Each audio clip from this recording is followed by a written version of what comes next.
పెద్దలు deputy CM గారు పవన్ కళ్యాణ్ గారు మాట్లాడతారు.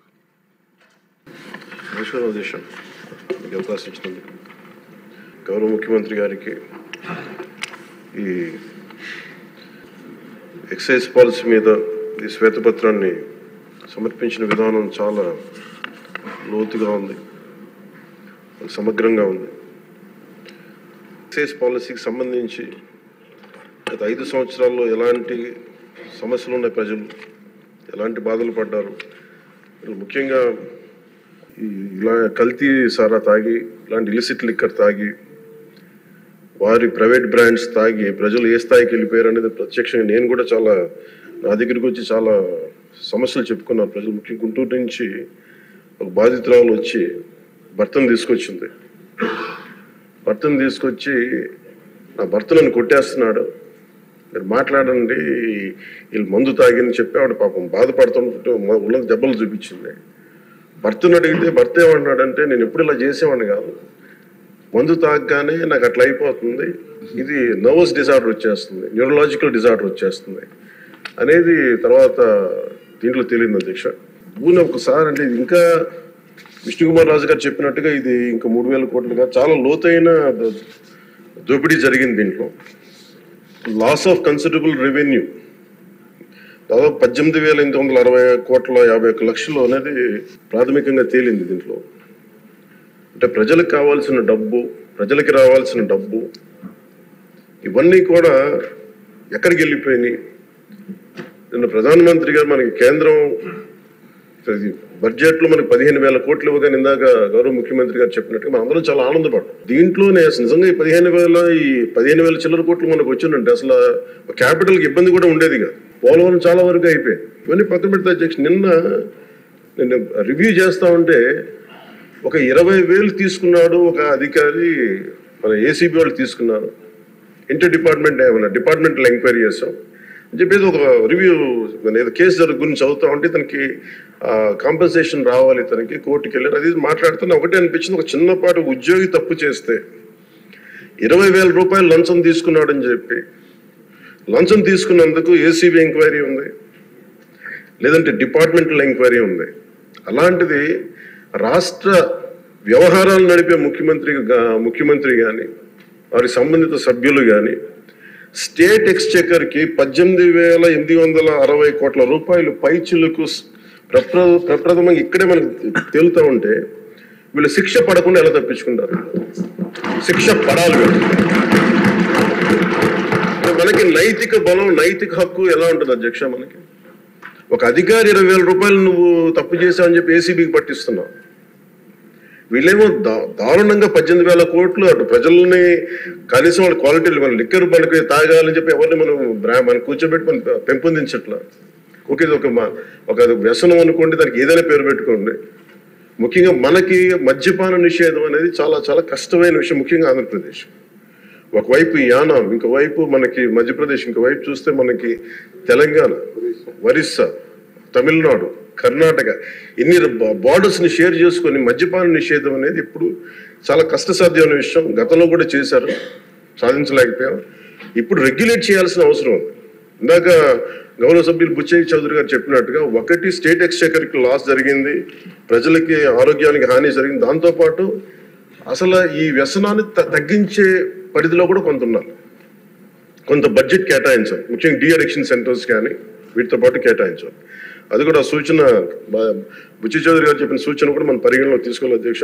ఎందుకంటే రేపొద్దు మనమే కనుక 18,000 కోట్లు ప్రస్తుతానికి వస్తే దాంట్లో కనీసం ఒక సర్టెన్ శాతం, ఒక 10% అంటాం, ఎంత పర్సెంటేజ్ పెద్దలందరూ కూర్చొని, విఘ్నులందరూ కూర్చొని దాంట్లో కొంత డీ అడిక్షన్కి దాన్ని ఖర్చు పెట్టాలి అధ్యక్ష.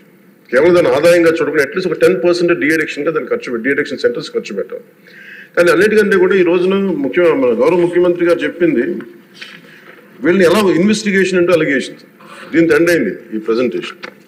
ఇదే కనుక ఈ రోజున మనకి క్లాప్ మిత్రాస్కి ఈరోజు డబ్బులు లేక పంచాయతీ బోర్డులో దాదాపు 9 నెలల నుంచి మనకి జీతభత్యాలు లేక ఒక 59 మంది నలిగిపోతా ఉన్నారు.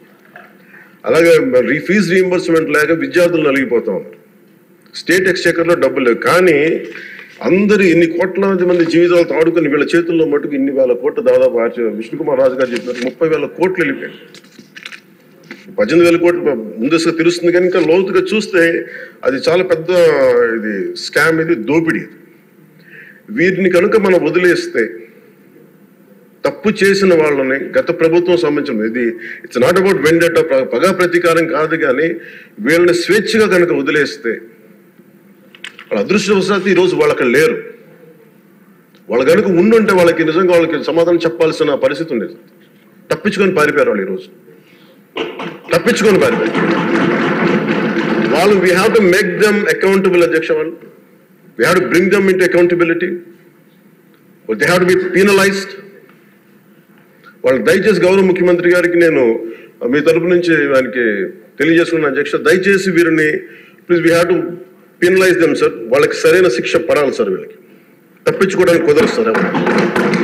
లేదంటే రేపు పొద్దున ఒక ట్రాఫిక్ కానిస్టేబుల్కి బలం ఇవ్వాలి అంటే ఆపగలమంటే మీ వాళ్ళు ఏమంటారు సార్ లోపల? నేను చిన్నపాటి కానిస్టేబుల్ అయితే నాకేమనిపిస్తుంది, మీరు పెద్దోళ్ళు అయితే వదిలేస్తారు, మమ్మల్ని అయితే పట్టుకుంటారంటారు సార్. మనకు రూలింగ్కి, గవర్నెన్స్కి, అడ్మినిస్ట్రేషన్కి నైతిక బలం పొందు అధ్యక్ష. ఐ రిక్వెస్ట్ యూ, నేను మీద మిమ్మల్ని నేను ఉద్దేశించి అందరినీ హౌస్ మెంబర్స్ గౌరవ సభ్యులందరినీ గౌరవ ముఖ్యమంత్రి గారిని అడుగుతున్నాను అధ్యక్ష మీ ద్వారా. They have to be punished and they have to be penalised whoever they are. ఇది వెండెట్టా పగ ప్రతీకారాలతో కాదు, కానీ we promised that we will bring back accountability. We promised we will going to give a clean and clear governance. అధ్యక్ష, అందులో 14 మరియు 15 ఆర్థిక సంఘం నిధుల కింద 2019, 2020 నుండి 2023-24 వరకు కేంద్ర ప్రభుత్వం నుండి విడుదలైన మరియు గ్రామ పంచాయతీలకు విడుదల చేసిన మొత్తాల వివరాలను సంవత్సర వారీగా తెలియజేస్తారని అధ్యక్ష. సంవత్సరాల వారీగా గ్రామ పంచాయతీలకు 14 మరియు 15 ఆర్థిక సంఘం ద్వారా 2019, 20 నుండి 23, 24 వరకు విడుదలైన గ్రాంట్ల వివరాలను ఈ విధంగా తెలియజేస్తాం అధ్యక్ష. 14 ఆర్థిక సంఘం 2019, 20 ఆర్థిక సంవత్సరంలో కేంద్ర ప్రభుత్వం ద్వారా విడుదలైన మొత్తం 2,336 కోట్ల 56 లక్షల అధ్యక్ష. ఆంధ్రప్రదేశ్ ప్రభుత్వం ద్వారా గ్రామ పంచాయతీలకు విడుదలైన మొత్తం 2,336.56 లక్షల అధ్యక్ష. మొత్తం 14 ఆర్థిక సంఘం 5వ సంవత్సరానికి 2019, 20 2,336 కోట్ల 56 లక్షల అధ్యక్ష. అదే ఆంధ్రప్రదేశ్ ప్రభుత్వం ద్వారా కూడా గ్రామ పంచాయతీలు విడుదలైన మొత్తం 2,336 కోట్ల 56 లక్షల అధ్యక్ష. 15వ ఆర్థిక సంఘంకి సంబంధించి 2020-21 ఆర్థిక సంవత్సరానికి కేంద్ర ప్రభుత్వం ద్వారా విడుదలైన మొత్తం 1,837 కోట్ల 50 లక్షల అధ్యక్ష. ఆంధ్రప్రదేశ్ ప్రభుత్వం ద్వారా గ్రామ పంచాయతీలు విడుదలైన మొత్తం 1,837 కోట్ల 50 లక్షల అధ్యక్ష. 2021-22కి 1,338 కోట్ల 52 లక్షల అధ్యక్ష. ఆంధ్రప్రదేశ్ ప్రభుత్వం ద్వారా గ్రామ పంచాయతీలు విడుదలైన మొత్తం 1,338 కోట్ల 52 లక్షల అధ్యక్ష. 22-23 ఆర్థిక సంవత్సరానికి 1,378 కోట్ల 65 లక్షల అధ్యక్ష కేంద్ర ప్రభుత్వం నుంచి వచ్చింది. ఆంధ్రప్రదేశ్ ప్రభుత్వం ద్వారా గ్రామ పంచాయతీలు విడుదలైన మొత్తం 1,378 కోట్ల 65 లక్షల అధ్యక్ష. 23-24 ఆర్థిక సంవత్సరానికి సంబంధించి కేంద్ర ప్రభుత్వం ద్వారా విడుదలైన మొత్తం 1,392 కోట్ల 69 లక్షల అధ్యక్ష. ఆంధ్రప్రదేశ్ ప్రభుత్వం ద్వారా గ్రామ పంచాయతీలు విడుదలైన మొత్తం 696 కోట్ల 41 లక్షల అధ్యక్ష. మొత్తం 15 ఆర్థిక సంవత్సరానికి సంబంధించి 5,947.30 కోట్ల 36 లక్షలు విడుదల చేసింది అధ్యక్ష.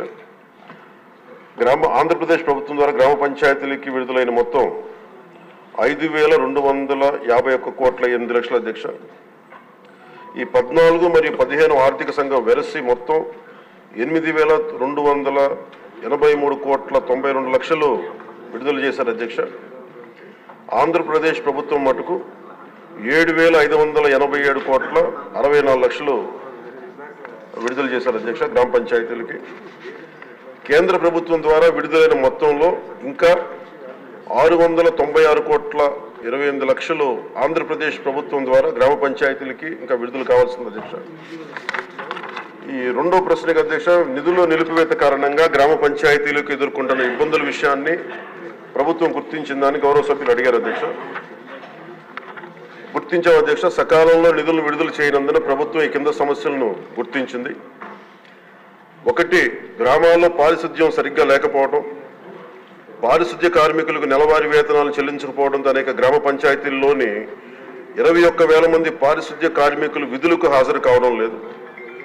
తమ పనిని కొనసాగిస్తున్న దాదాపు 23,000 మంది పారిశుద్ధ్య కార్మికులకు చెల్లించాల్సిన బకాయిలు 103 కోట్లు ఉన్నాయి అధ్యక్ష, ఇంకా పెండింగ్లో ఉన్నాయి.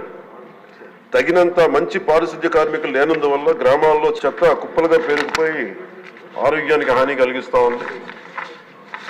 తాగునీరు సంబంధించి అధ్యక్ష రెండో అంశం, మోటారు మరమ్మతులు చేపట్టకపోవడం, పైప్ లైన్ లీకేజీలు, నీటి క్లోరినేషన్ మరియు నీటి సరఫరా కార్మికులకు చెల్లింపులు చేయకపోవడం మొదలగు కారణాల వల్ల నీటి సరఫరా పథకాలు కూడా నిర్వహణ దెబ్బతిన్న అధ్యక్ష.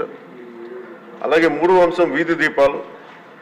గ్రామ పంచాయతీల అనుమతి లేకుండా ఆంధ్రప్రదేశ్ డిస్కాంలకు చెల్లింపులు చేసే నిమిత్తంలో నిధులు ఎక్కువ భాగం మళ్లించడం అయింది. ఎల్ఈడి వీధి దీపాలను వెలిగించడం మరియు నిర్వహణ సరిగ్గా లేనందున అనేక వీధి దీపాలు పనికి రాకుండా పోయాయి.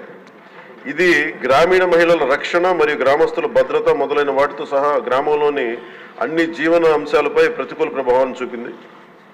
ఇంకా గ్రామ పంచాయతీలకు ఆర్థిక కమిషన్ గ్రాంట్లు నిలిపివేయడం వలన పేలవమైన పారిశుద్ధ్యం, అపరిశుభ్ర తాగునీరు మరియు పనిచేయని విద్యుత్ దీపాల కారణంగా మన రాష్ట్ర జనాభాలో 71% ఉన్న 3,54,00,000 గ్రామీణ ప్రజల జీవితం చాలా దారుణంగా ప్రభావితమైంది. అలాగే ఇది మూడవ ప్రశ్న అధ్యక్ష, దానికి గల కారణాలు ఏంటని అడిగారు అధ్యక్ష. గ్రామ పంచాయతీలకు సకాలంలో నిధులు విడుదల చేయకపోవడానికి గల కారణాలను ఈ కింద విధంగా గుర్తించడం జరిగింది అధ్యక్ష. గ్రామ పంచాయతీలకు ఎన్నికలు నిర్వహించడంలో 2 సంవత్సరాల 7 నెలలు జాప్యం జరగటం, 1/8/2018 తేదీన నిర్వహించాల్సిన గ్రామ పంచాయతీ ఎన్నికలు చివరకు నిర్వహించడమైంది. మరి ఎన్నికైన సంస్థ 2021 మార్చి నెలలో బాధ్యతను స్వీకరించింది. కేంద్ర ప్రభుత్వానికి రెండో అంశం అధ్యక్ష, కేంద్ర ప్రభుత్వానికి గ్రాంట్ ట్రాన్స్ఫర్ సర్టిఫికేట్ అంటే వినియోగ ధ్రువపత్రాన్ని ఆలస్యంగా సమర్పించడం. మూడవది, గ్రామ పంచాయతీల బ్యాంకు ఖాతాలను గత ప్రభుత్వం ఉద్దేశపూర్వకంగా పిఎంఎఫ్ఎస్ ప్రభుత్వ ఆర్థిక నిర్వహణ వ్యవస్థతో ఏకీకృతం చేయలేదు, దానికి అదొక కారణం. నాలుగవది, కేంద్ర ప్రభుత్వ పంచాయతీరాజ్ మంత్రిత్వ శాఖ నుండి కేంద్ర బృందం ఆంధ్రప్రదేశ్లోని గ్రామ పంచాయతీలను సందర్శించిన సమయంలో వారు చేసిన ప్రతికూల పరిశీలనలు. ఈ పై కారణాల వల్ల గ్రామ పంచాయతీలకు సకాలంలో ఆర్థిక సంఘం గ్రాంట్లు పొందలేదు అధ్యక్ష. ఫలితంగా గ్రామ పంచాయతీల ఆర్థిక పటిష్టతకు తీవ్ర నష్టం వాటిల్లింది. అలాగే గౌరవ సభ్యులు అడిగిన నాలుగో ప్రశ్న అధ్యక్ష, గ్రామ పంచాయతీలు నిధులు విడుదలకు చేయుటకు ప్రభుత్వం తీసుకున్న చర్యలు ఏమిటని. గత ప్రభుత్వం నుండి ఆర్థిక దుర్నిర్వహణకు ప్రభుత్వం వారసత్వంగా పొందింది అధ్యక్ష, వారి మిస్మేనేజ్మెంట్ కానీ.